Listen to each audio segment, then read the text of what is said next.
Good evening to all the faculty members. Today I am presenting the poster presentation on bilateral renal artery stenting in a young male with bilateral renal artery stenosis. Renovascular introduction. It is a renovascular hypertension accounts for almost half of the hypertension in the general population but plays a major role in treatable cases for the hypertension in the young. The entity consists of renal vascular atherosclerosis commonly seen in the elderly population and renal fibromuscular dysplasia 10% predominantly seen in the young. We here presenting a case of a young patient with bilateral renal artery stenosis with uncontrolled hypertension, which was not controlled even after taking 3 antihypertensives at a maximum tolerated doses. Patient also presented with the features of congestive cardiac failure. Patient improved with bilateral renal artery stenting, now on medical management with the general condition. Thus, the renal artery stenting can be a good option to consider in a young patients with renal artery stenosis.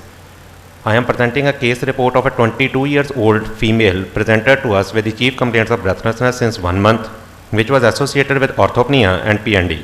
There is no history of chest pain, syncope, decreased urine output, pain in abdomen or any focal neurological deficit or the similar episode in the past.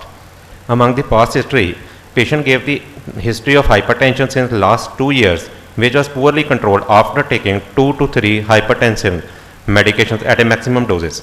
There is no history of diabetes mellitus, tuberculosis, bronchial asthma or epilepsy. No history of any addiction. Patient was vegetarian and diet with normal bladder and bowel habits. On examination, patient was conscious, oriented to time, place and person. BP was 180 by 100 at the time of presentation. Pulse was 104 per minute regular. SpO2 94% on room air. Temperature was 97.6 Fahrenheit. Pallor and pedal edema were present. No icterus, clubbing or cyanosis were seen. JVP was raised. On CVS examination, we got a systolic murmur heard radiating to the axilla. On the respiratory examination, bilateral fine crepitations were heard. PA and CNS were within the normal limits. Special investigations. We started off with the routine investigations of the CBC, where HB, TLC and platelets were within normal limits. RFT serum creat was 2.2, blood urea was 63. LFTs were within normal limits. Electrolytes, serum sodium were 126, potassium 3.6 and chloride were 89. Viral markers were non-reactive. Urine routine was also normal, suggesting of 1 to 2 pus cells, epithelial cells around 6 to 7. ENA was also planned to rule out the differentials, which shows a positive titer of 1:80 with the intensity of 1 plus with speckled pattern. ECG was of normal sinus rhythm. 2D echo was also planned, which suggestive of global hypokinesia of the left ventricle, but there were normal chambers with severe LV systolic dysfunction. Ejection fraction was 25% with moderate MR and TR. USG whole abdomen suggestive of liver of the normal size and shape with homogeneous ecotexture. Spleen was normal. Pancreas were normal. Both the kidneys normal in shape with the right kidney measuring around 8.8 into 3.5 centimeter and left kidney of 8.9 into 4.6 centimeter. Renal artery Doppler was also planned because it was a young hypertensive female with suggestive of bilateral generalized renal artery narrowing with thick wall and high velocity renal artery flow with bilateral renal perfusion of the parenchyma. CAGs was not significant of any coronary artery disease. Renal angiography was also planned with suggestive of ostial occlusion of the right kidney, which was 100% occlusion. Left kidney was 90% stenosed. Stenting was done in bilateral renal artery. TIMI-3 flow was achieved. Procedure went uneventful. On the discussion part, renal artery stenosis is one of the important causes of renovascular hypertension in young patients. These patients may present with hypertension and flash pulmonary edema.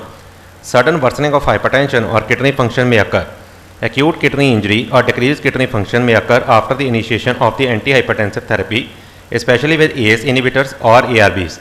An increase in serum creatinine level of more than 15% in this setting is strongly suggestive of renovascular disease. Congestive heart failure may occur with poorly control of the hypertension and renal insufficiency in the absence of a significant disease in the ejection fraction, so-called flash pulmonary edema. Although the flash pulmonary edema has been reported in patients with unilateral renal stenosis, it occurs more commonly in patients with bilateral renal artery stenosis. Patient may also present with transient ischemic attack, stroke, cardiovascular disease or peripheral vascular disease. Patient may get benefit from surgical revascularization or by the angiography or stenting both. But stenting shows superior results in young patients with bilateral renal artery stenosis in terms of clinical benefit, control of hypertension, with lower requirement of antihypertensive medication. In the conclusion part, renal artery stenosis should be suspected in young patients with uncontrolled hypertension and congestive cardiac failure. And renal angiography followed by stenting is always a better choice to achieve immediate clinical improvement and control of hypertension with strong long-term effects. Thank you, sir.